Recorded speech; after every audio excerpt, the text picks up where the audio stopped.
Okay, so we are going to go ahead and get started with our Interfaith Environmental Advocacy Green Climate Fund webinar.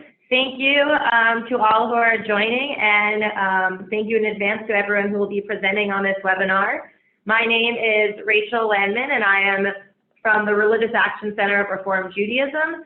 And first, before we get started with the details of the webinar and talking about the Green Climate Fund, I'm just going to quickly give you some tools to navigate Zoom and our webinar service. So when you log on, if you would like to join by phone or computer, you'll see a bar and it has audio settings. Unless you are having trouble with the audio, I would suggest not touching the settings throughout the webinar so that you don't accidentally mute yourself or take yourself off the speaker. Additionally, if you have any questions, please ask as many questions as you want throughout the webinar as we are talking. And also at the end, we will have a section for Q&A. So you'll see that there is a bar that says Q&A. You can click on that and you can type in your question, and we'll make sure that one of the presenters will answer that at the end of our webinar. Additionally, if you are having any tech troubles, if you can't hear any of us or are having any troubles with the presentation, please, you can use the chat function, and we will try to help you with that. And that's about it. We are very excited. We are members of the Washington Interreligious Staff Council's Energy and Environment Working Group, which is a group of about 40 different faith organizations that all work on energy and environmental issues. We've worked on many, many different things, especially with a big focus this last year on the Green Climate Fund. So we are really excited to talk to you a little bit about why we care about the Green Climate Fund, provide some background and information about what this fund is and what our involvement as a faith community has been in advocating for the fund, and then talking about how the fund is implemented and discussing some next steps that we can take as a faith community to make sure that we continue to advocate for this really important fund. And we will be joined by Brandon Wu, who is a senior policy analyst, and he is also the civil society representative to the Green Climate Fund board. So he will be sharing a little bit of his work and some takeaways from that we can learn from him. So first, to start us, we will have Chloe from the Marino Office of Global Concerns talking a little bit about why we care about this fund.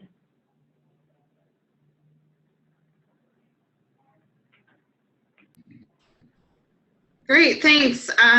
Rachel, if you can start us off with the first slide. So I'm just going to share some of the principles that inspire us to work in solidarity with the people most affected by climate change and to work to stop or prevent the worst impacts of climate change for the most vulnerable in the world. Our first principle is sufficiency, or making sure that we have an economy of enough to make sure that we're using only the resources that we need to survive and thrive, and ensure that there's enough resources for all God's people in the world and for God's creation itself, and that this can continue on for future generations to benefit from, whether that's ensuring that we have clean air, clean water, access to land, and sustainable livelihoods. Thank you. Can we go on to the next slide? Another principle that we share is the principle of stewardship, or making sure that we care for our common home, care for creation, whether that's recognizing the value of God's earth and making sure that we protect all God's creation and its beauty, or whether that's making sure that we care for and plant and make sure that creation can survive, such as the Greenbelt movement in this photo here of kids planting trees. Thank you. Next slide. Another principle that we share is the principle of justice and making sure that we care for the least of these and advocate with communities most impacted and on behalf of communities most impacted, as well as on behalf of all creation. And whether that's working for justice for communities most impacted by Hurricane Katrina, or in this case below of farmers impacted by actually a drought in Bangladesh that made their land no longer tenable to grow food. Next slide.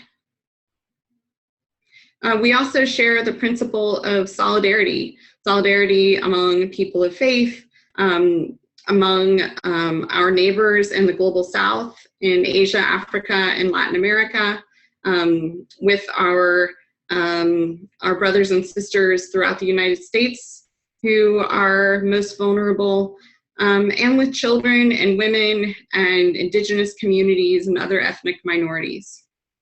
Next slide. We also share the principle of subsidiarity, or making sure that decisions can be made on the most local level possible. So that means making sure that the Green Climate Fund promotes country ownership of projects, and even down to a local level, to make sure that people have a say in what kind of energy or development comes to their communities, and that they are deeply engaged and consented to the projects that come to their communities. All right, thank you. Thank you, Chloe. Now we will have Leah Rexman, who is the manager of the Coalition on the Environment and Jewish Life, share a little bit more about the background of Green Climate Fund and our involvement. Thank you, Rachel, and thank you so much, Chloe, for that helpful, safe background. Some of you may be wondering, who signed on to the call interested in environmental advocacy, but without a real sense of what the Green Climate Fund is.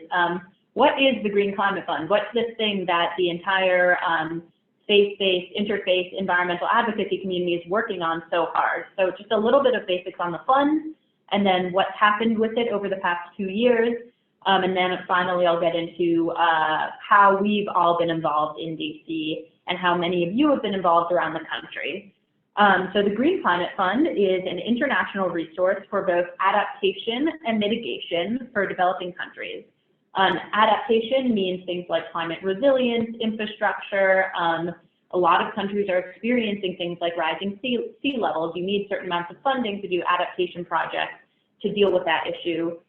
Mitigation means stopping climate change at its source. So that's sustainable development, renewable energy projects in the developing world, that kind of thing. So those are the two buckets of projects that the Green Climate Fund funds. The funds come from, the funds are basically a pool that come from two places, developing and developed countries in combination. So the US and places in the European Union, and Australia and Canada, developed countries have all contributed to the fund. Developing countries have as well, obviously, to the extent that they have been able to, so to a smaller extent. But it really shows work across that line between developing and developed countries on this issue of shared concern of adapting to climate change and mitigating climate change at its root cause. So that's the very top line basics of the fund. There's money that's pledged to it, both from that pool of public entities and also from private entities over the course of the next 5 years, from 2015 to 2020. So we're already through sort of the very initial stages of the fund. Last year, before the Green Climate Fund was up and running and implementing projects, which you'll hear about more, the Obama administration put forward $500 million for the fund for Congress to approve. And this funding was supposed to be the first small packet as part of a larger section of packets through 2020 to go into the fund internationally. Congress, therefore, was responsible, as they are for all parts of the budget, with appropriating funding for that. Because it's an international fund, it went to, under the Appropriations Committee, the State and Foreign Operations Subcommittee in Appropriations. So there are two sides to that. In the House, they nixed it completely. They said absolutely no to the Green Climate Fund. In the Senate, it was actually a little bit more complicated and more dramatic. So initially, they zeroed out the fund as well. And then in final State and Foreign Operations markup of the budget, there came forward a bipartisan amendment to the budget, which was who had the initial co-sponsors, Kirk, a Republican, and Merkley, a Democrat, together working on this. And the amendment was that a certain smaller amount of funding would be possible to go through the State Department for the Green Climate Fund. So while this obviously was a compromise solution, we saw this as a major win, and I'll talk about that in a second once I've gotten through to where we are today politically. Of course, after that, the U.S., the government, the State Department, the White House funded the administration, funded the Green Climate Fund in full to the full extent of their $500 million pledge for the year 2016. So the fiscal year 2016 has now been taken care of. The U.S. has contributed their first pledge to the fund. Of course, the minute we stopped thinking about 2016 funding, we started thinking about 2017 funding. So in February, the administration put forward their fiscal year 2017 budget, which included $750 million for the Green Climate Fund. So a small increase, or I guess a 50% increase in funding, but part of an incremental plan to put forward a full $3 billion by 2020. So now, politically, we are in a moment of trying to push our elected officials and telling them the Green Climate Fund matters. It matters because adaptation is important in developing countries, because mitigation is important. Others will talk more about why it matters, I'm sure, after me. I do want to cover also what we've done about it, why we're sitting here talking to you about this, why this is something that's been important to us. The Green Climate Fund, as Chloe said, is a perfect intersection of a lot of faith values and has really motivated a lot of us on the Hill and a lot of you around the country. So we as a faith community last year in the fall got together and said the Green Climate Fund is going to be a top priority for us as interfaith partners together. So we put together a couple of different things. We put together a letter that had over 80 signers on it, and we sent that to every single Senate and House office saying, it's not just the Jewish community who cares about this fund, it's not just the Catholic community, it's not just the Protestant community, it's all of us together. It's 80 national organizations, a wide variety of local and regional organizations as well, chapters, that care about this fund.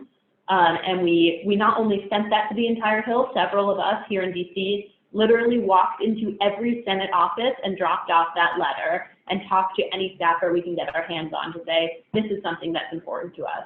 On top of that, we also had a variety of meetings with the offices that, the representatives that were on the State and Foreign Ops subcommittee to tell them more in a more detailed way than what our letter could provide, who cared about this issue, why we cared about this issue.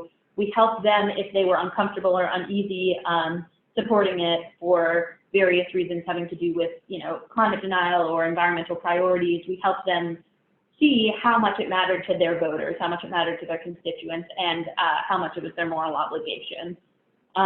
So in addition to the letter and the drop-in and the Hill visits, there are two other things that we did. One is that we published editorials and op-eds of all shapes and sizes all across the country, both nationally, and many of you published them in your own communities saying, the Green Climate Fund is something that matters to me as a constituent, as a person of faith, and you'll hear more about that at the very end in terms of what you can do and how to repeat that process. And then finally, I think most importantly, a lot of people from around the country stepped up. A lot of people from around the country signed action alerts to say this matters to me, or wrote to their members of Congress on their own, or many of you came to Capitol Hill and spoke in offices. I know last year, and Rachel is at the Religious Action Center, so she would know more about this, but last year, a couple of top rabbis came to speak to Senator Kirk in person and say, the Green Climate Fund is a top priority for me as a Jewish leader in your state. And that was right before Senator Kirk decided to totally flip his position on the Green Climate Fund. And now that didn't happen alone. There were also pressure from environmental organizations in his state. There was pressure from evangelical leaders and Catholic leaders and Protestant leaders. It was a collective effort. That was the side in the Jewish community that we saw the most. So that was probably the most important and most impactful thing that got the Green Climate Fund off the ground here in the U.S. Now, Senator Kirk's a perfect example. He went from not caring about the fund to signing an amendment allowing for State Department discretion on the fund, and now he's actually out front in the Republican Party on the fight for this fund. He came forward publicly before it was even up for markup to say, I care about this, and that's because of constituents in his state. That's because of those of you who are signed into the webinar today. So that's where we are now. That's what we're doing. I'll say also that in the same way that we put forward a letter last year, the faith community is doing another letter this year saying we still support the Green Climate Fund, and we have just as many, if not more, signatures already. So thanks, Rachel. Thank you. Thank you so much, Leah, for sharing the history of our involvement in the fund and giving us a little background about the fund. Now we are going to have Jose Aguto from the Friends Committee on National Legislation share a little bit more about what this fund does, the implementation of the fund. So, Jose, you can go ahead. Great, thank you so much. There are several reasons why the faith community has stepped so deeply into the Green Climate Fund specifically. The Green Climate Fund intentionally sought to be something different from other climate funds and other international funds in the past, to be a real break from many of the abuses we have seen over the decades as a result of some of the abuses of multilateral development banks and international funds. And specifically, the Green Climate Fund had a very stated intention to work to help the poorest of the poor, the most vulnerable communities, by expressly allocating 50% of all of its funding for adaptation projects, which is significant because the majority of climate finance has been devoted to mitigation and not to adaptation, and to helping people on the ground deal with the impacts of climate change. Another dimension is that 50% of that 50% devoted to adaptation is going to be dedicated to the most vulnerable countries, small island developing nations, as well as the least developing countries.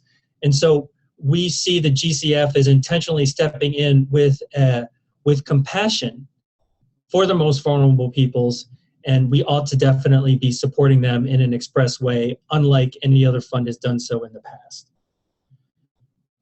A second dimension of GCF that's important to us is its intention to be as transparent, unlike any other fund has been in the past, to provide country-driven management of these funds, to allow other important considerations like gender equity, human rights, and indigenous rights to be part of the fabric of the decision-making process moving forward with these projects. And this is in contrast to, for example, a report that was put out by the International Center for Investigative Journalism last year, which found that the World Bank's International Finance Corporation displaced 3.4 million people over the past decade as a result of their projects. And we as a world need to move completely away from that kind of direction, and we look to the intention of the Green Climate Fund as providing something completely different, especially when we're talking about climate and the most vulnerable communities.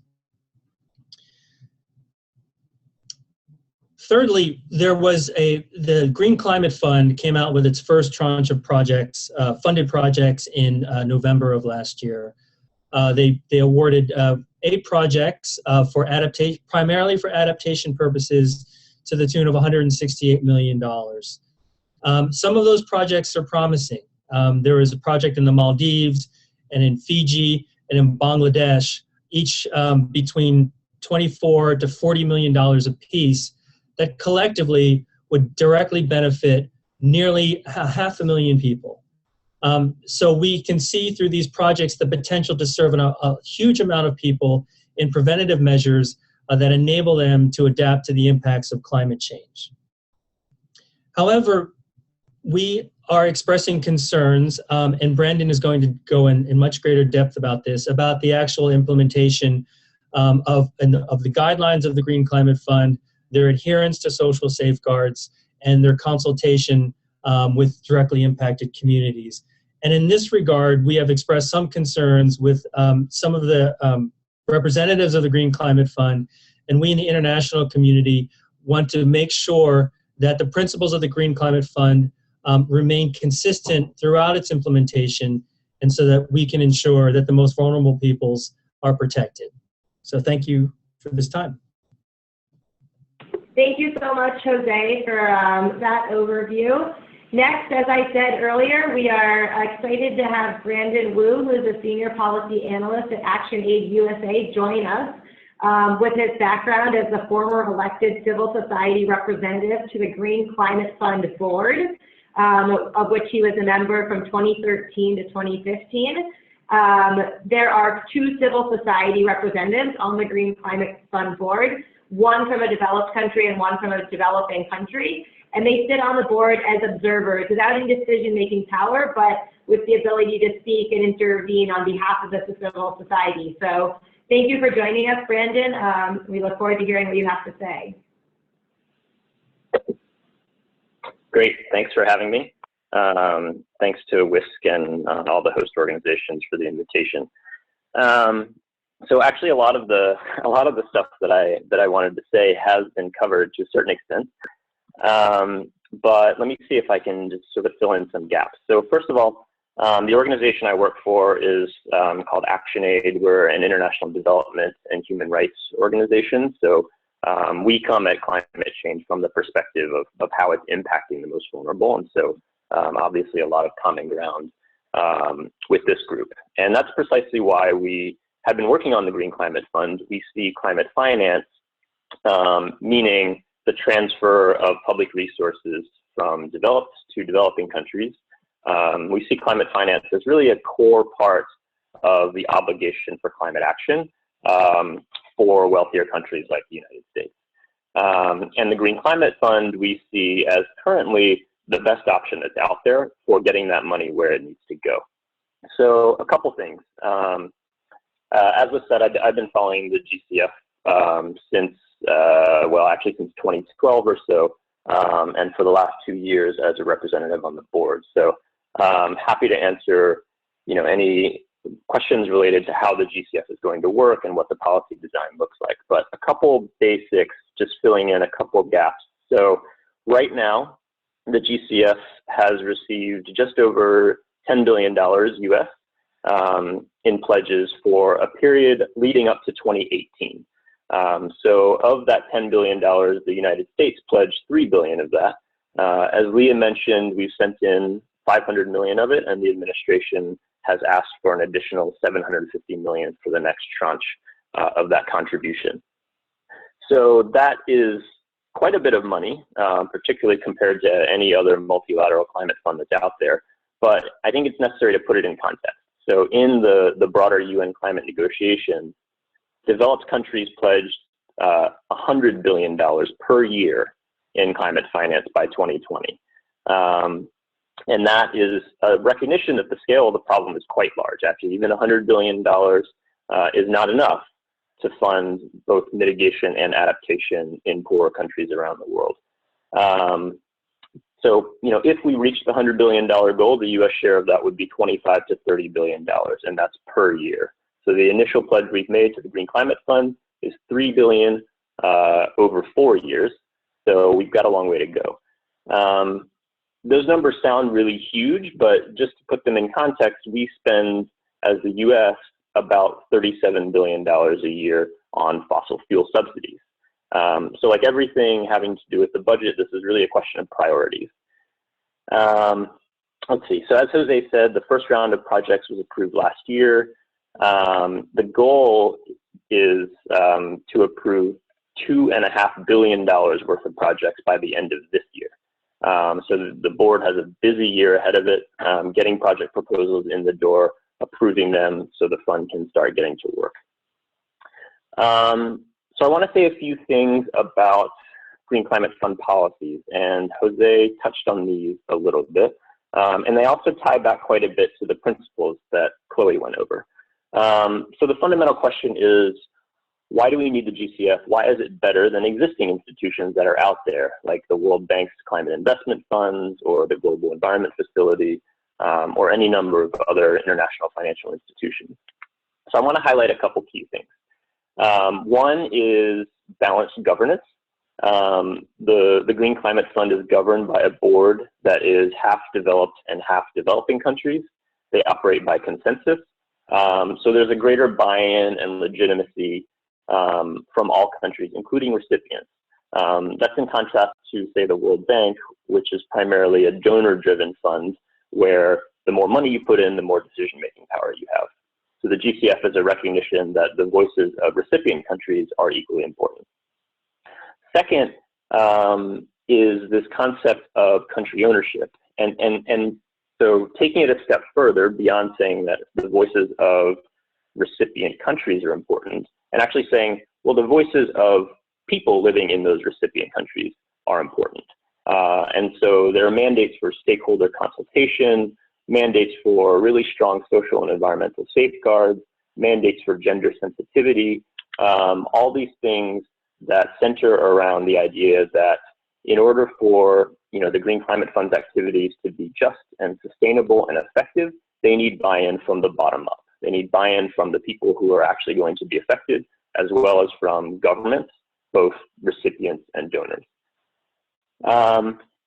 And third, and Jose mentioned this, the Green Climate Fund's commitment to put 50% of money to adaptation.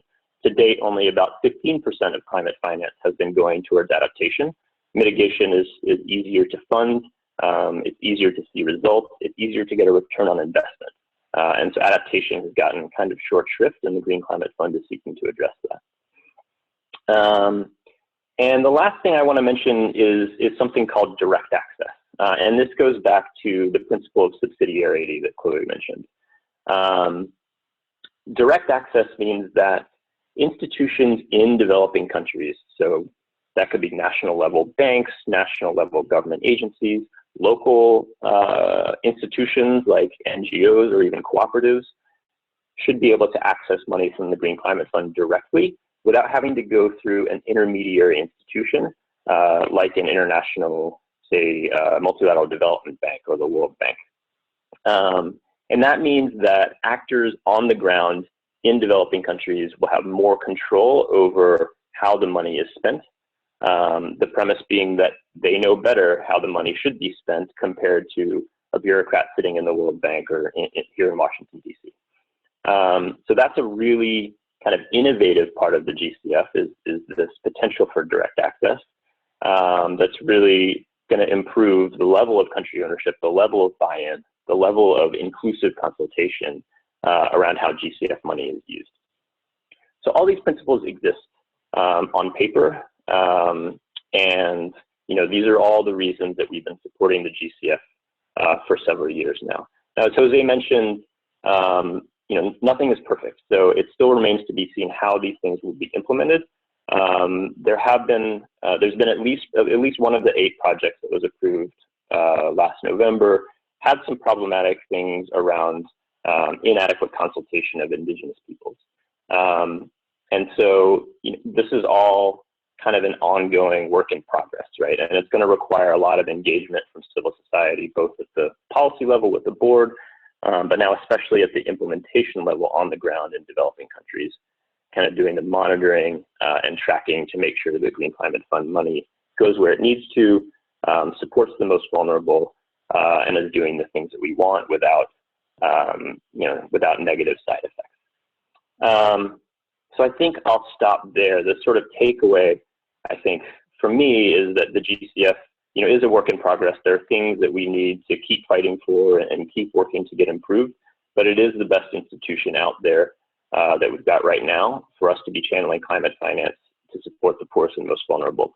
And so that's why we're involved in this work in the U.S. to get the pledges through. Thanks. Thanks so much, Brandon, for that very, very clear overview. That was very helpful. And now we are going to move on to Rebecca Eastwood from the Columban Center for Advocacy and Outreach to share some takeaways and some further actions that we can take now that we've learned so much about the Green Climate Fund. Great, thank you, Rachel. So now that we've heard all about the Green Climate Fund and why it's important and why it's such an important tool for building adaptation and mitigation for climate change, especially in those most vulnerable countries and communities, the next piece of this is, how do we act on this? What do we do about this now? So as Leah mentioned, the President's budget proposal to Congress for FY17 includes $750 million for the Green Climate Fund. This proposal and the appropriations process are now in the hands of Congress, and they are in the middle of deciding what gets funded, what doesn't. And so it's very important at this stage for legislators to hear from their constituents about why this is an issue that matters to them and how important it is. And as we also mentioned, the faith community is uniquely positioned to raise the moral imperative of funding the Green Climate Fund, and as we've heard, has had success in doing so. So the timing on this and the faith community's voice is so incredibly important in getting legislators to see why this is important and why the U.S. should be taking leadership on this issue. So as I mentioned, Congress is in the midst of this funding process, and so timing here is really critical. And so the sooner the better on this, that legislators can hear from their constituents in their districts and in their states. So there are a number of ways that you can take action on the Green Climate Fund, one of which is sending an email to your members of Congress. And after this webinar, along with the recording of the webinar, we'll be sending out action alerts by denomination, I believe, which will have language in there that you can use to send to your member of Congress, to your legislators, that says why it's so important to support the Green Climate Fund. A quick and easy way to raise your voice on this, and so it's so important. Another way to raise your voice and to register your support for the Green Climate Fund is by calling your member of Congress. And this will also be sending out a sample script with the recording of the webinar that you can use to just pick up the phone, call the Capitol switchboard, and ask to be put through to your member of Congress, and be able to also register your support. Other ways that you can raise your voice on this is using social media, tweeting at your member of Congress, writing a letter to the editor for your local newspaper, or scheduling an in-district meeting with your member of Congress. This one is a little more labor intensive, but precisely for that fact that in-district meetings with your member of Congress really go a long way in raising your voice and getting across to your member of Congress how important you believe this is. So as Leah said, the faith community has really mobilized on this in the past, and we're hoping to repeat that success in this year's appropriations process. So we want to thank you for any action that you've taken in the past and any that you will do in the future. It's so important to hear directly from the grassroots on why this is such a crucial part of living out our faith. So thank you very much. And if you have any questions, we would love to answer them. Thank you so much. At this point now, all of our panelists have spoken and shared lots of information. So if you have any questions, all of our panelists will join us back on the screen and are ready and happy to answer any questions that you have. As I said at the beginning, there is a bar at the top, either through the questions. If you click on the questions button, you can type in a question, or through the chat, you can type in a question to the panelists, and we are happy to answer any questions that you have. Okay, we have our first question, which I think a couple people could answer, but Chloe, maybe you would be the best first, Chloe or Rebecca. How does this relate to Pope Francis's encyclical?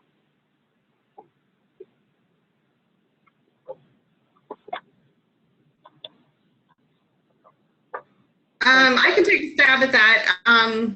Of course, Pope Francis's encyclical Laudato Si calls us to an environmental conversion and calls us to be in solidarity with the most vulnerable, and recognizing that we do have different responsibilities, that developed countries have a climate debt to the most to developing countries, and therefore we have a responsibility to invest in climate finance and be in solidarity with the most vulnerable and make sure that the most vulnerable around the world do not suffer the greatest impacts of climate change. Those are just a few points, but of course there are many reasons, and I think there's a reason why Pope Francis chose to do encyclical on the environment last year leading up to Paris. Thank you, Chloe. We have another question that I would like to direct to Brandon, or anyone else can jump in. Can you talk a little bit more about the safeguards in place for the Green Climate Fund? Yeah, so this is a great question, especially how they compare to those of the IFC, which is the World Bank's International Finance Corporation. So unfortunately, the GCF has adopted on an interim basis the IFC performance standards as its safeguards. So in fact, the GCF safeguards right now are the IFC safeguards. They're the same thing. A lot of the problems with the IFC safeguards have been in terms of the implementation and not actually what's on paper. What's on paper is not that bad. How they've been implemented is where you get the problem. So we've been working on a couple fronts to make sure the GCF does better than the IFC. One is making sure that there's really robust monitoring and accountability to make sure that the safeguards are actually adhered to. Another is that, as I said, the safeguards exist just on an interim basis, and the Green Climate Fund Board has a mandate to create the GCF's own set of safeguards based on evolving best practice over the next 2 years. So we have a couple years to work with the Green Climate Fund and build a better and stronger set of safeguards so that it can actually be best practice. So this is one of the areas where we're focusing most closely to make sure that the GCF doesn't do kind of unintentional harm as it's implementing projects. Thank you, Brandon. I'm going to direct this next question at Leah. If we have done many of the things that Becca mentioned, including sending emails to our members of Congress, calling them, what else can we do? What more can we do to create support for the Green Climate Fund in the United States? Yeah, so Becca said a couple of things that you can do. Sending a letter to your representative is huge, or calling in, having a meeting is huge. There are also lots of other things that you can do in addition to writing an op-ed or doing one of these sort of clear and easy strategy moves. People don't know that much about climate change and how it's affecting the world. People don't know that much about how climate change intersects with poverty issues and what that means either on a local scale or on an international scale. So depending on your faith or denomination, many of the organizations on this call and the other organizations that we work with have created all sorts of educational resources that will help you tap into and better connect the issues of poverty and climate change to your faith tradition. For example, in the Jewish tradition, Passover is coming up, which is also on Earth Day. And so Rachel and I came up with an Earth Day Passover Haggadah, which connects Passover and the story of liberation to climate change and can be used to educate your community and your family on the relationship between those two issues and why advocating for things like the Green Climate Fund are so incredibly important. Great question, thank you.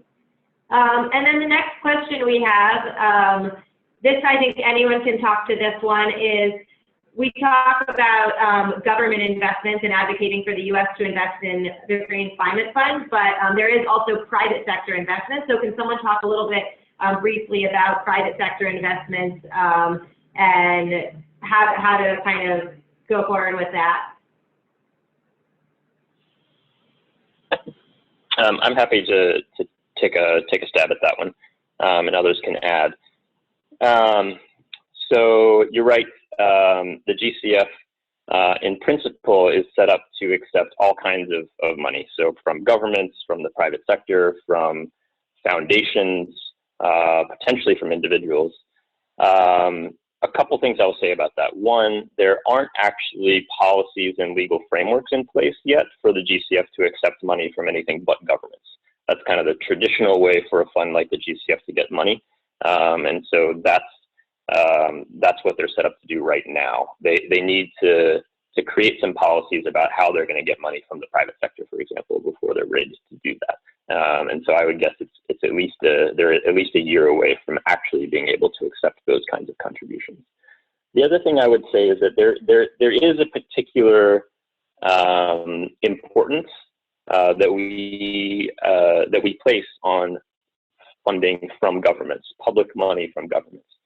A lot of private sector money that goes into the GCF is going to come in the form of loans, and will go out from the GCF to developing countries also in the form of loans.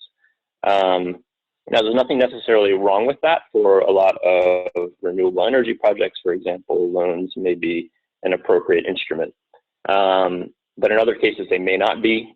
They may contribute to sovereign indebtedness of some countries. And then especially for adaptation, loans are not a solution. It's just not a solution to expect a return on investment on adaptation projects for the most vulnerable.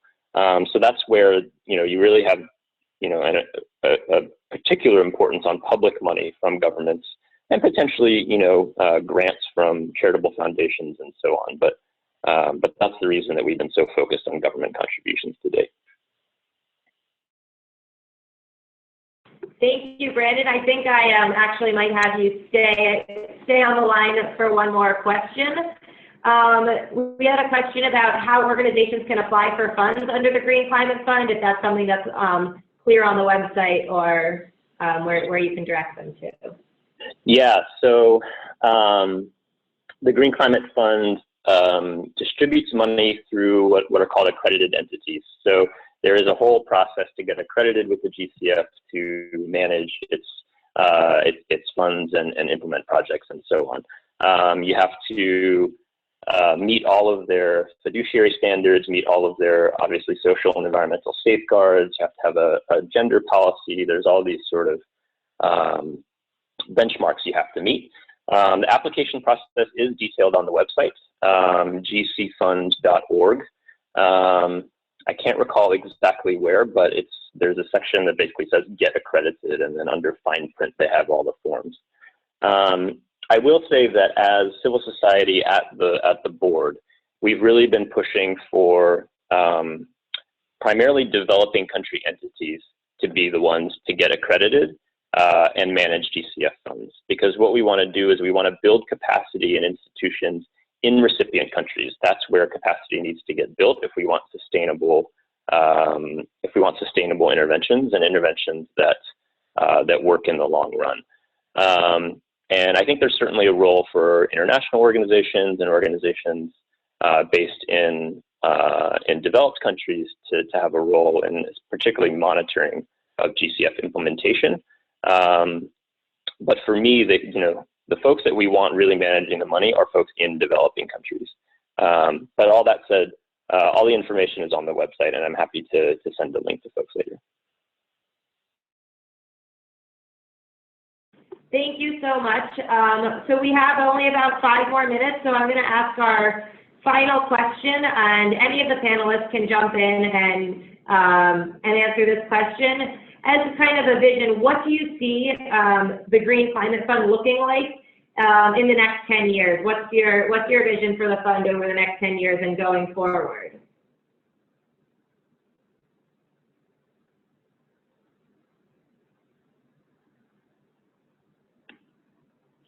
Would any of our panelists like to start with that question? Not to put you on the spot, Jose, but we thought you might be a good person to give us some vision or sense of an ideal there. Sure, and I please everyone feel free to chime in. And it really harkens to what Brandon has been speaking about. We would really like to see a lot of public finance in the form of grants and direct assistance to the most impacted communities with country-driven projects, with people on the ground having a meaningful say in the direction of those projects, for the Green Climate Fund to be fully funded, or perhaps even beyond the $100 million by 2020. And we would love to see continued work on adaptation to the most vulnerable peoples. So to see this sort of transform not just the well-being of impacted communities, but also to serve as a bellwether for the way international finance writ large should be governed into the future. So really hoping that the Green Climate Fund can be a beacon for the way the international community addresses the needs of the most impacted. Thanks. Thank you, Jose. Would anyone else like to join in? Can I add my few cents? I agree with what Jose said. I'd also like to add that we hope that we'll see thriving and resilient communities in the developing countries, and where local economies can be strong, where we see a reduction of loss and damage, or the potential for loss and damage. And that's going to come from being on a path to 100% renewable energy, getting off fossil fuels, and making sure that mitigation projects are helping us to reduce the amount of carbon that we're putting into the atmosphere, and that we have projects that are meeting the needs of the most vulnerable from climate-related disasters, but also making sure that we don't lose islands, that communities aren't facing drought to the point where they can no longer farm or have livelihoods, and where communities become stateless. So I'd just like to add those points. Thank you. Thank you, Chloe. Would anyone else, any other? Yeah, thank you, Brandon. Yeah, I mean, I fully agree with what Jose and Chloe have said. I actually want to tie this back to a question that I see popped up a bit late on the GCF, which has accredited some entities to manage projects that have a history of working in fossil fuels, and in some cases are big private sector banks that have a history in working in fossil fuels. And this questioner says these are counter to the GCF's mandate. And I absolutely agree. I think both funding fossil fuels obviously is counter to the GCF's mandate, but also I think working with, sending its money through big international private banks is counter to its mandate. To me, the GCF's mandate is really about empowering people on the ground in developing countries. As Jose said, making sure vulnerable and marginalized communities have resources to address climate impacts and have decision-making power over how those resources are used. And to me, a successful GCF in the next 10 years is one that directly supports those kinds of communities in ways that are in line with their self-identified needs and priorities. And we are seeing some worrying moves in the wrong direction. But again, that's why we engage both at the international level, on the ground in developing countries, and here in the US. Thank you so much, Brandon. And with that, I think we are going to close out our webinar, unless any of our panelists have any final remarks. Just a reminder that you all will be getting an email in the next day or two with a recording of this, as well as action alerts from a couple of different faith organizations that have put them out, and some of the other resources that we discussed. Thank you for everyone who joined. Just by joining this webinar, we know that you are ready to support the Green Climate Fund and to take action in your community. So we're really excited for all of the follow-up work that you guys are going to do in your local communities and on a national level. So thank you for joining us. Thank you so much.